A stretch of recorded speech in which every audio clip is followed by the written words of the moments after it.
রাত যখন গভীর হয়, পৃথিবীর সমস্ত কোলাহল যখন থমকে যায়, ঠিক তখন কি কখনো আপনার মনে হয়েছে আপনি বড্ড একা?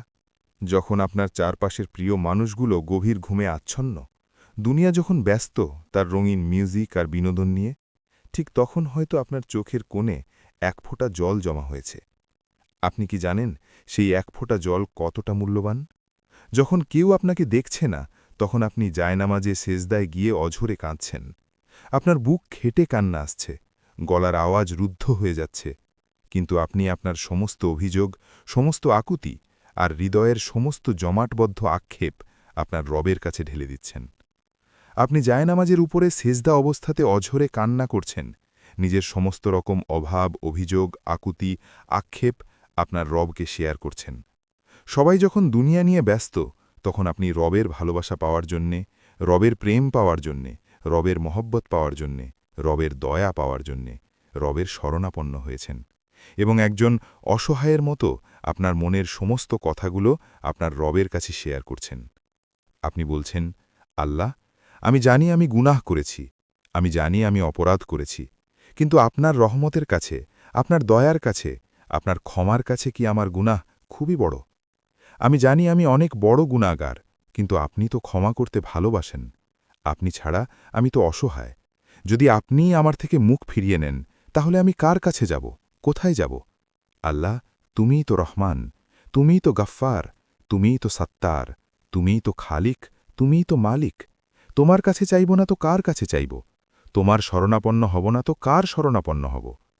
এইভাবে যদি আপনি রবের বিভিন্ন গুণবাচক নামে ডাকতে শুরু করেন, কখনো রহমান বলে, কখনো রহিম বলে, কখনো গাফফার বলে, কখনো সত্তার বলে, কখনো জব্বার বলে, কখনো খালিক বলে, কখনো মালিক বলে, বিভিন্ন নামে ডাকতেই আছেন, রবকে স্মরণ করতেই আছেন। আপনার কি মনে হয় না রব খুশি হবেন না আপনার প্রতি? আরে রব তো চায় আমরা রবকে স্মরণ করি। আমাদের এই ব্যবহারে হয়তোবা রব খুশি হয়ে ফেরেশতাদের বলবেন, ফেরেশতারা, দেখো দেখো, হয়তোবা তারা গুনাহ করেছে, হয়তোবা অপরাধ করেছে, হয়তোবা অন্যায় করেছে, কিন্তু ক্ষমা তো চাইছে দিন শেষে আমার কাছেই, ফিরে এসেছে আমাকেই তো স্মরণ করছে। দেখুন, আমরা যদি রবকে না ডাকি, আমরা যদি রবকে স্মরণ না করি, আমরা যদি রবের কাছে ক্ষমা না চাই, রবের কিন্তু কোনো ক্ষতি নেই, আল্লাহর কিন্তু কোনো ক্ষতি নেই, ক্ষতিটা আমাদের, কিন্তু তিনি খুশি হন। একবার ভেবে দেখুন তো, এই দুনিয়ার মানুষ আপনাকে কতটুকু ভালোবাসে। আপনার বাবা মা, ভাই বোন, স্বামী স্ত্রী কিংবা বন্ধু বান্ধব সবাই ততক্ষণ আপনার পাশে আছে যতক্ষণ আপনি তাদের স্বার্থ পূরণ করতে পারছেন। আপনি ১০ বার কারো উপকার করলেন, কিন্তু ১১ বারের মাথায় সামান্য একটু ভুল করলেন অথবা সাহায্য করতে পারলেন না, দেখবেন সেই মানুষটি আপনার আগের ১০টি উপকারের কথা ভুলে গিয়ে ওই একটি ভুলের জন্য আপনাকে কাঠগড়ায় দাঁড় করিয়ে দেবে। এটাই দুনিয়া। কিন্তু আপনার রব, আপনি ১০০০ বার তাকে ভুলে গেছেন, ১০০০ বার তার হুকুম অমান্য করেছেন, কিন্তু যখনই আপনি একবার আল্লাহ বলে ডেকেছেন, তিনি আপনাকে ফিরিয়ে দেননি। তিনি আপনার সেই গোপন গুনাহগুলো মানুষের কাছে ফাঁস করে দেননি।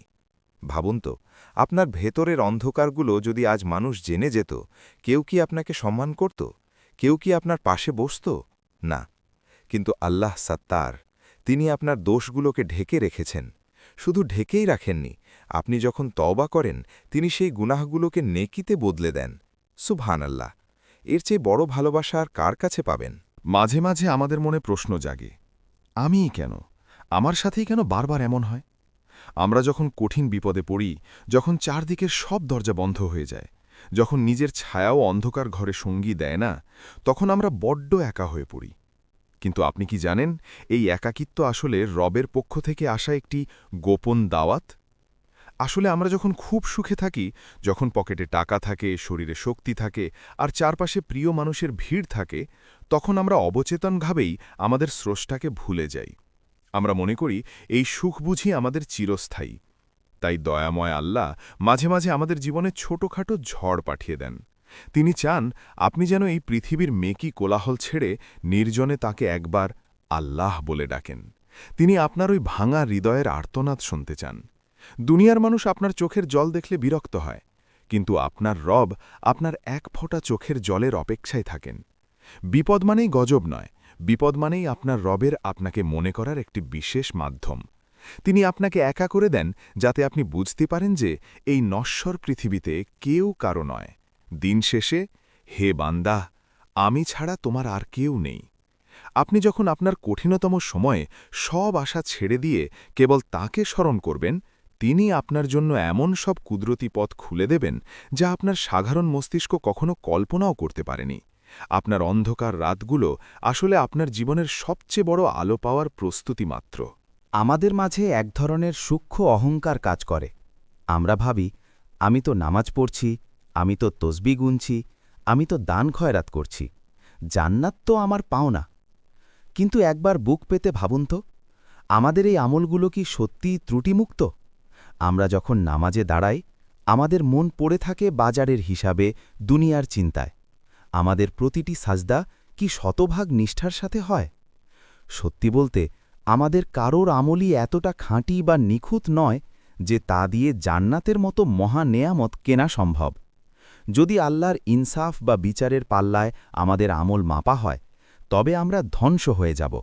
আমাদের একমাত্র বাঁচার পথ হল রবের রহমত। জান্নাতে যদি আমাদের যেতে হয়, তবে সেটা আমাদের কপাল দিয়ে নয়, বরং সেটা হবে রবের সীমাহীন দয়ায়, তার মোহব্বতে আর তার অসীম করুণায়। আর সেই রহমত পেতে হলে আপনাকে আল্লাহর গোলাম নয়, বরং বন্ধু হতে হবে। বন্ধুত্বের দাবি হল ভালোবাসা। আপনি যদি তাকে ভালোবাসেন, তবে আপনি তার অপছন্দনীয় কাজগুলো করতে পারবেন না। আপনার সেই পুরনো দিনের খারাপ অভ্যাস, সেই মিথ্যে কথা, সেই মানুষের গীবত, এগুলো ছাড়তে হবে। মনে রাখবেন, আপনার প্রতিটি ছোট ছোট নেক কাজ, গভীর রাতে আপনার একটি দীর্ঘশ্বাস কিংবা কারো মুখে সামান্য হাসি ফোটানোর চেষ্টা আপনার রবকে ভীষণ খুশি করে। তিনি আমাদের বড় বড় ইবাদতের চেয়ে আমাদের অন্তরের ছোট কিন্তু খাঁটি আমলগুলো বেশি পছন্দ করেন। তার রহমতের ছায়াতলে আশ্রয় নিন, কারণ আমল আমাদের অহংকার দিতে পারে, কিন্তু রহমত আমাদের মুক্তি দেবে। একবার রাতের আকাশের দিকে তাকিয়ে দেখুন। এই যে বিশাল মহাকাশ দেখছেন, যেখানে কোটি কোটি নক্ষত্র আর হাজারো গ্যালাক্সি ঘুরে বেড়াচ্ছে, এর বিশালতা কল্পনা করার ক্ষমতাও আমাদের নেই। বিজ্ঞান বলে, আমাদের এই পৃথিবী এই মহাবিশ্বের তুলনায় একটি ধূলিকণার চেয়েও ক্ষুদ্র। আর সেই ক্ষুদ্র পৃথিবীর এক কোণায় আপনি আর আমি কতটা নগণ্য! এই বিশাল সাম্রাজ্যের অধিপতি আল্লাহ। তিনি যদি আজ আমাদের কাউকেই সৃষ্টি না করতেন, তবে তার রাজত্বের এক বিন্দু মহিমা কমত না। তিনি গণী, তিনি অভাবমুক্ত। তিনি যদি একবার বলেন কুন, হও, তবে মুহূর্তেই আমাদের মতো কোটি কোটি মানবজাতি বিলীন হয়ে নতুন কোনো সৃষ্টি দাঁড়িয়ে যাবে। কিন্তু ভাবুন তো, এত প্রতাপশালী হয়েও তিনি আপনাকে কতটুকু মর্যাদা দিয়েছেন? তিনি আপনাকে কোনো জড় পদার্থ বা সামান্য প্রাণী হিসেবে সৃষ্টি করেননি। তিনি আপনাকে বানিয়েছেন আশরাফুল মখলুকাত বা সৃষ্টির সেরা। আপনার খেদমতের জন্য তিনি ফেরেশতাদের নিযুক্ত করে রেখেছেন। আপনি যখন গুনাহ করেন, ফেরেশতারা আপনার উপর রাগান্বিত হয়, কিন্তু আল্লাহ তাদের বলেন, থামো, হয়তো আমার বান্দা আগামীকাল তওবা করবে। যিনি নক্ষত্রদের কক্ষপথ নিয়ন্ত্রণ করেন, তিনি আপনার প্রতিটি হৃৎস্পন্দনকেও নিয়ন্ত্রণ করছেন। অথচ আমরা কত অকৃতজ্ঞ! আমরা সেই মহিমান্বিত রবের সাথেই দূরত্ব বাড়িয়ে ফেলি। আমরা দুনিয়ার তুচ্ছ মানুষের মন রাখতে গিয়ে আরশের মালিককে অসন্তুষ্ট করি। একবার ভাবুন, যিনি আপনাকে এত গুরুত্ব দিয়ে সৃষ্টি করেছেন, তার সাথে সম্পর্ক ছিন্ন করে আপনি কোথায় শান্তি খুঁজছেন? আপনার ক্ষুদ্রত্ব স্বীকার করুন, তার বড়ত্বকে মেনে নিন, দেখবেন আপনার জীবনটা অপার্থিব এক প্রশান্তিতে ভরে উঠবে। বন্ধুরা, আজকের এই পুরো আলোচনা শেষে আমি আপনাকে একটি নির্জন জায়গায় নিয়ে যেতে চাই। কল্পনার চোখে একবার ভাবুন, আপনার জীবনের শেষ সময়টুকু চলে এসছে। আপনি একা একলা শুয়ে আছেন, আপনার শরীরের শক্তি ফুরিয়ে আসছে, আপনার চারপাশের মানুষগুলো কাঁদছে, আপনার সম্পত্তি, আপনার ব্যাংক ব্যালেন্স, আপনার প্রিয় ফোন, সবকিছু আপনার থেকে দূরে সরে যাচ্ছে। সেই মুহূর্তে আপনার মনে কি এক বিন্দু শান্তি থাকবে?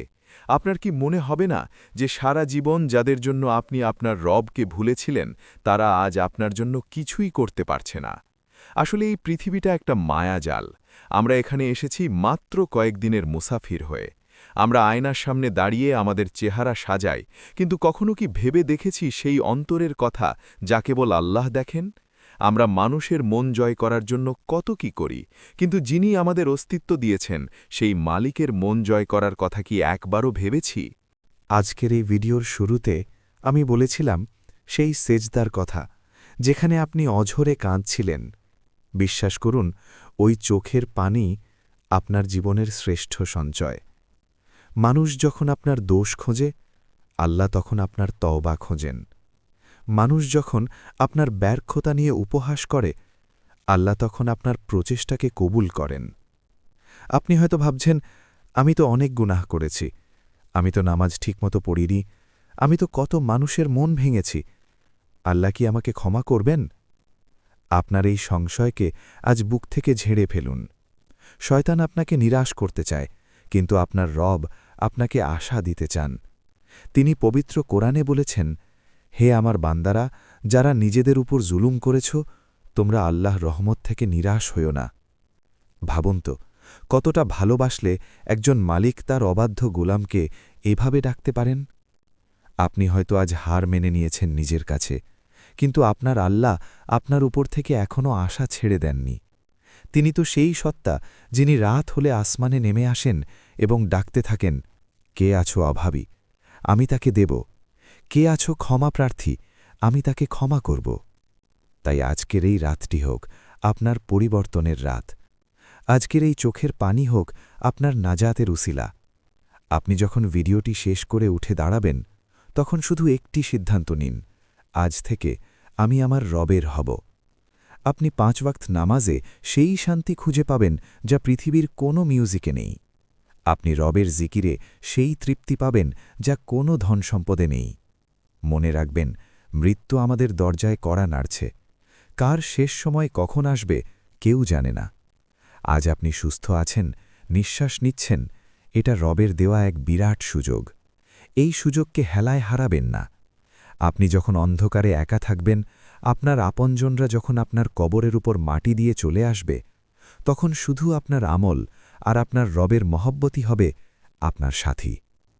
আসুন, আমরা সবাই মিলে আল্লাহর কাছে এই দোয়া করি, হে আমাদের প্রতিপালক, আমরা তো ভুল করেছি, আমরা তো পথ হারিয়ে ফেলেছিলাম, কিন্তু আপনার রহমত আমাদের গুনাহের চেয়েও বড়।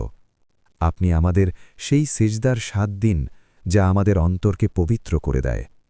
আপনি আমাদের আপনার সেই প্রিয় বান্দাদের অন্তর্ভুক্ত করুন যাদের আপনি ভালোবাসেন এবং যারা আপনাকে ভালোবাসে। হে দয়াময় আল্লাহ, এই ভিডিওটি যারা দেখছেন বা শুনছেন, তাদের প্রত্যেকের মনের নেক বাসনা আপনি পূরণ করে দিন। আমাদের সবাইকে কবরের আযাব থেকে রক্ষা করুন এবং হাসরের ময়দানে আপনার আরশের নিচে ছায়া দান করুন। আমাদের শেষ নিঃশ্বাস যেন আপনার নামের সাথে বের হয়। বিশ্বাস করুন বন্ধু, রবের প্রেমে যে চোখের পানি ঝরে, তার প্রতিটি ফোঁটা জান্নাতের সুসংবাদ নিয়ে আসে। আপনি একা নন, আপনার রব আপনার সাথে আছেন। আপনি শুধু ফিরে আসার অপেক্ষা। তিনি আপনার জন্যে 2 হাত বাড়িয়ে আছেন। নিঃসন্দেহে আল্লাহর থেকে অধিক আপন আর কেউ নেই। তিনি সব জানেন, তিনি সব শোনেন, আর তিনি সব চাইতে বেশি ভালোবাসেন।